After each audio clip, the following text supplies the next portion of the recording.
तुम जहाँ पर हो वही भगवान है। किसी धाम में दौड़ने की जरूरत नहीं है और किसी लोक में जाने की जरूरत नहीं है। मोबाइल का संपर्क और हमारे यहाँ का संपर्क विपरीत कनेक्शन है।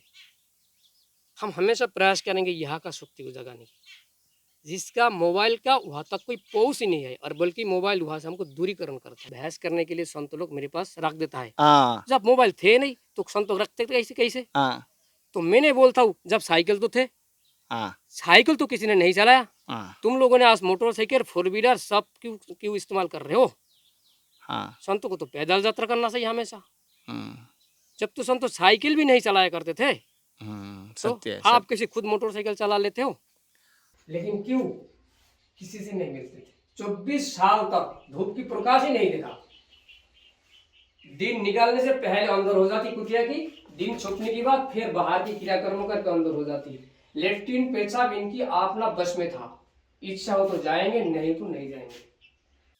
नमस्कार दोस्तों, जनता की आवाज़ में आप सभी का स्वागत है। मैं कन्हैया शर्मा। जैसे कि आज मैं आया हूँ निधि वन, वंशी वन। यहाँ पर कुछ संत ऐसे हैं जो आज तक कैमरे के सामने नहीं आए। कोशिश करूँगा उनके दर्शन करवाने की और उनसे कुछ वार्तालाप करने की, दिव्य तपस्वी संतों के आपको दर्शन करवा सकूँ और साथ ही साथ उनसे कुछ सत्संग मिल सके, क्योंकि उनके पास जो ज्ञान होगा, उनके पास जो शब्द होंगे, वो हमें अमृत के बराबर मिलेंगे। यूट्यूब पे कहीं पर भी उनका वीडियो नहीं है। और क्या बात बताऊं, अंदर आना भी मना लिखा हुआ है। जैसे बता दूं, अंदर जाना बिल्कुल मना हुआ है, फिर भी मैं किस प्रकार लाऊंगा वो मैं बताऊंगा। इस वीडियो के अंत में आप जरूर देखना, जो मैं ऑफ कैमरे में मेरे साथ कुछ घटना घटती है वो मैं आज कुछ कैमरा चालू रखूंगा, जिससे आपको पता चलती है मेरा स्टार्टिंग कैसे होती है। आपको लगता होगा जैसे मैं किसी नेता या किसी एमएलए का इंटरव्यू ले रहा हूँ, किसी सीएम का इंटरव्यू ले रहा हूँ, उस प्रकार ले रहा हूँ। नहीं, संतों के, दिव्य संतों के वार्तालाप करने के लिए मैं आज माइक भी नहीं यूज करूँगा, क्योंकि इनको न्यूज़ से तो सख्त नफरत है। हालांकि मैं इनसे परमिशन लेकर ही करूँगा, ये मेरा वादा है। बगैर परमिशन मैं किसी संत को उनकी भक्ति में बाधा नहीं बनूंगा। और चारों तरफ से वन ही वन है यहाँ पर। कोशिश करते हैं संतों के दर्शन करवाने की। कैमरामैन से निवेदन को हमारे साथ आ जाइए। साथियों, यहाँ पे कुछ संत ऐसे हैं जो कुटिया के अंदर बिल्कुल भी सख्त मना करते हैं, जैसे आपको मैं दिखा सकता हूँ, और बिल्कुल भी सामान भी नहीं लेते हैं। जी हाँ, ये कहीं अपनी भिक्षा से ही जीवन ग्रहण करते हैं या जीवन व्यतीत करते हैं, क्योंकि किसी से सामान नहीं लेते हैं। इनका कुछ नियम होता है कि ब्रज की घरों की या भिक्षा लेने से इनका अलग महत्व माना था। एक कर्म की बाई है। ये हमारी आपने गुरु जी है, ये देखिए हम जिसका अभी नाम बताया आपको।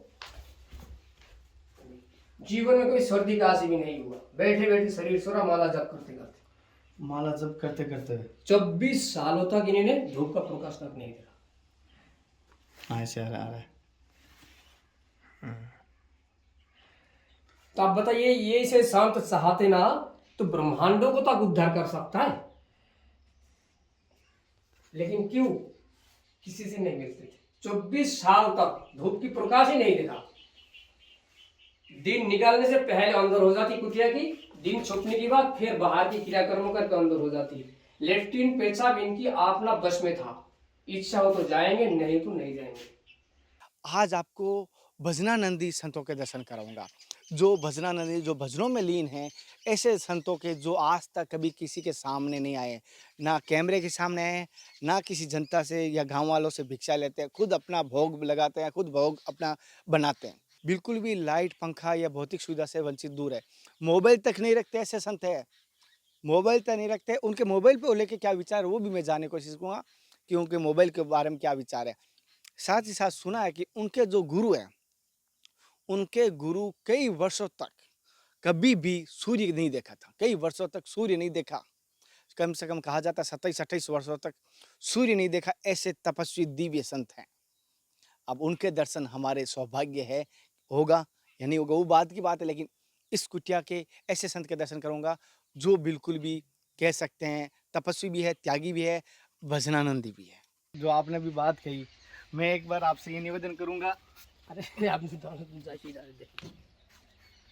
गुरुजी, गुरुजी, जैसे कि मैंने एक छोटी सी चीज़, अभी आपने मोबाइल नहीं रखते हो और कुछ संत मोबाइल रखते हैं, अभी आपने जो बता रहे थे, तो मोबाइल से मेन नुकसान संत में क्या होता है? आत्मिक विकास उनकी समाप्त होती है मोबाइल का संपर्क से। हमारा जैसी मोबाइल में ध्यान देगा तो ही हमारा यहाँ से ध्यान हटेगी मोबाइल से, और हमारा यहाँ का संपर्क टोटली विपरीत है। मोबाइल का संपर्क और हमारे यहाँ का संपर्क विपरीत कनेक्शन है। हम हमेशा प्रयास करेंगे यहाँ का शक्ति को जगाने की, जिसका मोबाइल का वहाँ तक कोई पहुँच ही नहीं है, और बल्कि मोबाइल वहाँ से हमको दूरीकरण करता है हमेशा। और जैसे टोटली विज्ञान की मतलब सब्जेक्ट है इसमें। और जैसे कि मैं देख रहा हूँ कि आप किसी से बिल्कुल भी नहीं मिलते हो, बिल्कुल मना करते हो। मैंने जैसे आपकी कुटिया में देखा कि बिल्कुल आप कि बाहर से सामान भी आप अंदर नहीं आने देते हो। तो क्या कारण कि आप जैसे किसी भी भक्त आपको या दर्शन करना चाहते हैं, मना क्यों करते, कारण क्या है? मुझे ऐसे लगता है जो मेरा है हाँ कि जो चीज़ मेरे पास है हाँ वो मैं ना किसी को दे सकता हूँ ना मुझसे कोई ले सकता है। ये मुझे लगता है, ये मुझे अंदर से प्रेरणा होती है। हमारी अपना जीवन की साधना की जीवनी मान लीजिए, कुछ भी मान लीजिए, हमारा मेहनत मान लीजिए, कोई भी चीज़ मान लीजिए, तो कृपा की शक्ति मान लीजिए। तो मुझे ऐसे लगता है जो जो मेरे पास है वो मैं किसी को ना दे सकता हूँ ना ले सकता हूँ। इसलिए मैं किसी का लायक भी नहीं हूँ, कोई मेरे लायक भी नहीं है। ये मुझे लगता है इसे, बल्कि मैं सभी मत को, सभी पद को सपोर्ट करता हूँ, उपेक्षा नहीं करता हूँ। किसी मत पद को कभी उपेक्षा नहीं करता हूँ। चामुंडा से लेकर ईश्वर तक सब समान है। सबका भक्ति अपने अपने जाएगा में बिल्कुल सटीक है। जो आपने किसी चीज़ में श्रद्धा रख कर भक्ति कर रहा है वो उसी में और आगे बढ़े, हमारा ये कहना है। हमको उसको वहाँ से हटाना नहीं है। आपकी ये पद गलत है, ये मत गलत है, ये नहीं है। उसको और हमें प्रेरित करना है, और आगे बढ़िए, और आगे बढ़िए। लेकिन आत्मिक कल्याण के लिए संग्रह परिग्रह संपूर्ण रूप में रहित होना चाहिए। संपूर्ण रूप में हम जितनी व्यवहारिक वस्तु का इस्तेमाल नहीं करेंगे इतनी हमारा आत्मिक शक्ति जागेगा। और इसमें सबसे बड़ा आत्मा शक्ति की विकास को हानि करने वाला मोबाइल है। जैसे गुरुजी कुछ मैं महात्मा बड़े बड़े देखा हूँ जिनको लोग आज उनके मैं बड़े और छोटे महात्मा के रूप में किसी को चुनना नहीं चाहता हूँ। नहीं सुन नहीं, हम तो मुझे कोई मतलब ही नहीं है। ये आपको नहीं कह रहा हूँ। जैसे पौराणिक समय में महात्मा लोग साइकिल तक नहीं चलाते। कोई भी किसी भक्तोमाल में जितनी संतों का जीवन चरित्र है, हाँ मोबाइल अभी है, ठीक है, हाँ मैं मान लिया, हाँ हाँ अभी मोबाइल है, तो जब थे नहीं मोबाइल, हाँ ऐसे मुझे बहस करने के लिए संत लोग मेरे पास रख देता है। हाँ जब मोबाइल थे नहीं तो संत लोग रखते थे कैसे कैसे? हाँ तो मैंने बोलता हूँ जब साइकिल तो थे, हाँ साइकिल तो किसी ने नहीं चलाया। हाँ तुम लोगों ने आज मोटरसाइकिल, फोर व्हीलर सब क्यों क्यों इस्तेमाल कर रहे हो? हाँ संतों को तो पैदल यात्रा करना चाहिए हमेशा। हम्म, जब तो संत साइकिल भी नहीं चलाया करते थे, तो सत्य है आप किसी खुद मोटरसाइकिल चला लेते हो?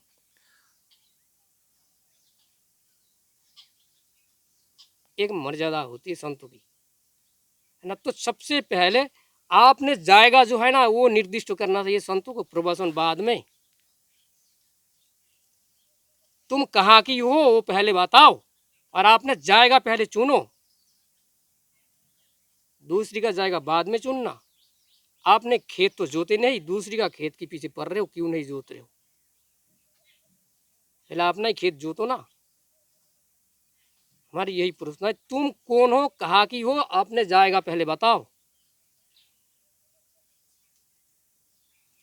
गुरुजी जैसे कि एक माफी चाहूंगा। कबीर दास जी ने क्या बोला, मैं ये बताने के लिए नहीं आया कौन सी मार्ग सही है और कौन भगवान है। मैं किसी धाम के बारे में बताने नहीं आया, मैं किसी ईश्वर के बारे में बताने नहीं आया, और बताया भी नहीं उसने। बताइए, कबीर दास जी किसी धाम के बारे में बोला? उनको जैसे बोला मगर में मरने से, काशी में शरीर त्याग करने से, हाँ उन्होंने तुरंत बोला असम में काशी से शरीर नहीं छोड़ूंगा, मैं देखूँ कौन सा नरक में ले जाए मुझे। ऐसे तो पूरी दुनिया वहीं चली जाएगी ना, है ना। ना किसी धाम के बारे में बताने आया, ना किसी ईश्वर के बारे में बताने आया। वो बोला मैं ये बताने आया तुम कौन हो, तुम जहां पर हो वही भगवान है। किसी धाम में दौड़ने की जरूरत नहीं है, और किसी लोक में जाने की जरूरत नहीं है। सत्य है। तुम कौन हो, इसमें गलत क्या है बताइए? उनको ज्ञानी बता रहा है संसार लोग, वो ज्ञानी थे, वो सबसे बड़ा भक्त थे। ज्ञानी तो वो है जो हमारी पास वस्तु है वह हम नहीं ढूंढ के हम और साइड में ढूंढ रहे हैं। वो ज्ञानी है कि वो ज्ञानी है? जो डबल कारण तो बताइए किसको ज्ञानी? कबीर दास जी को ज्ञानी बता रहा है। ज्ञानी तो खुद ये लोग है। वहाँ जा रहा है, वहाँ जा रहा है, वहाँ भाग रहा है, वहाँ परिक्रमा लगा रहा है, वहाँ दौड़ रहा है, वहाँ मंडली निकाल रहा है, वहाँ प्रवचन मार रहा है, वहाँ बड़ी बड़ी उत्सव माहौल मना रहा है। अरे ज्ञानी तुम हो कि कबीरदास जी है? अपने पास वस्तु है, वह जो उठा लेता है वही तो भक्त है, और वो ज्ञानी है जो बाहर बाहर ढूंढ रहा है। तो ऐसे सीधी बात हमेशा खरी, और कबीरदास जी की बात इसलिए हमेशा के लिए खरी। खरी है।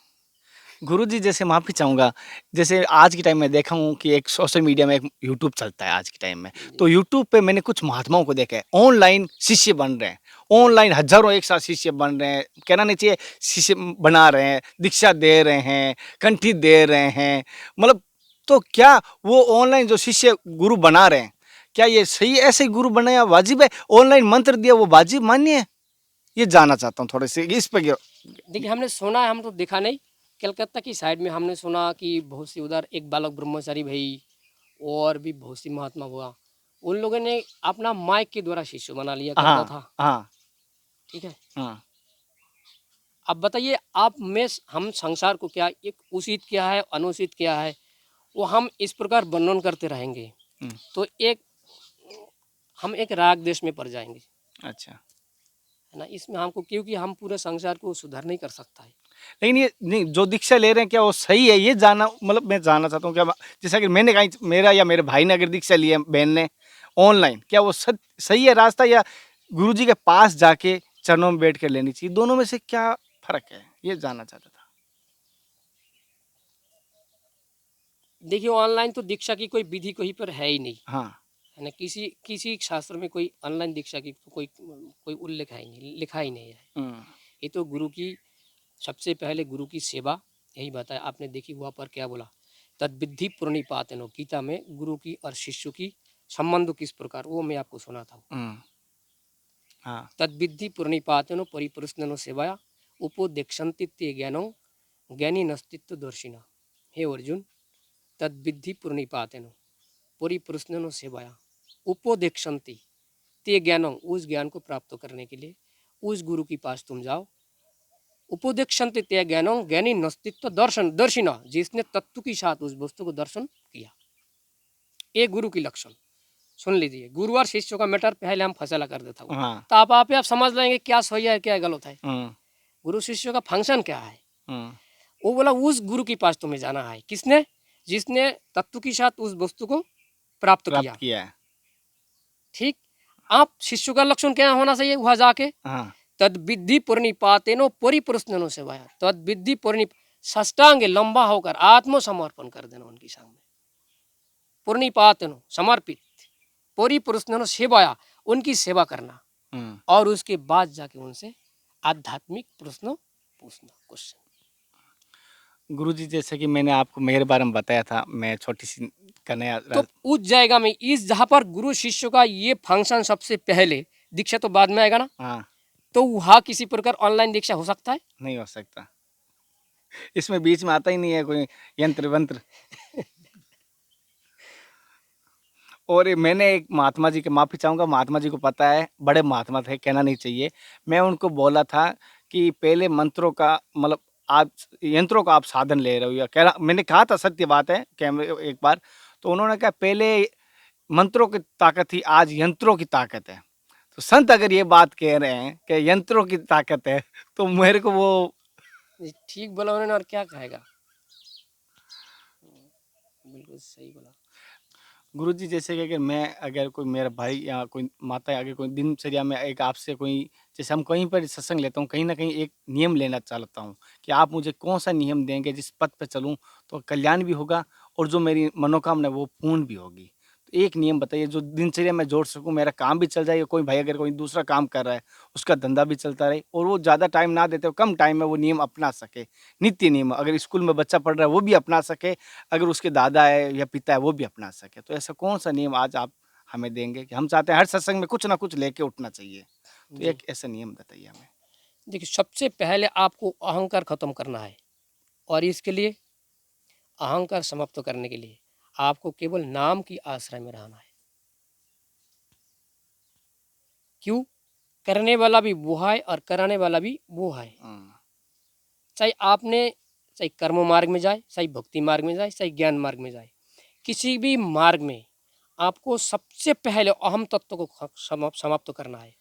मैं कुछ कर रहा हूँ और मैं कुछ प्राप्ति करूँगा, ये दोनों चीज़ अज्ञान है। मतलब अहंकार दो ये तीन। अहंकार की सत्ता है। हाँ। मैं कुछ कर रहा हूँ और मुझे कुछ प्राप्त करना है, हाँ, ये दोनों चीज़ अज्ञान से पैदा होती है।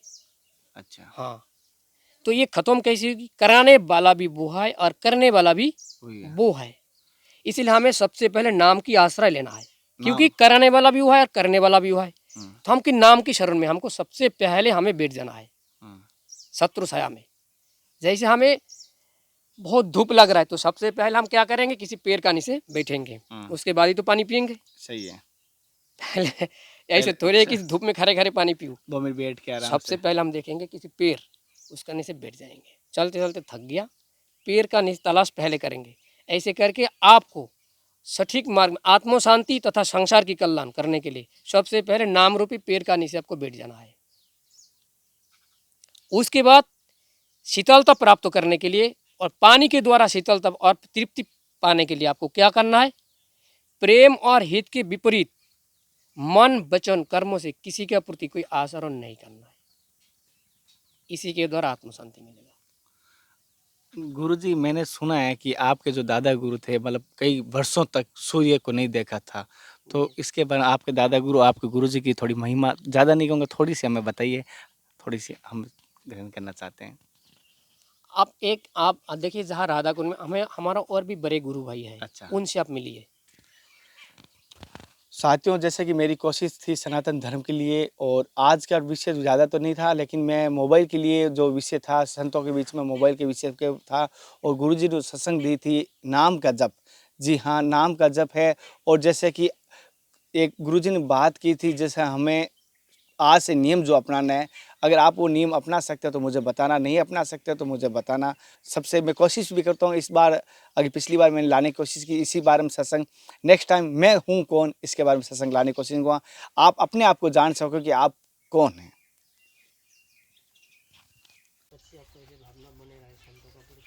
कभी थे ही नहीं आप शरीर,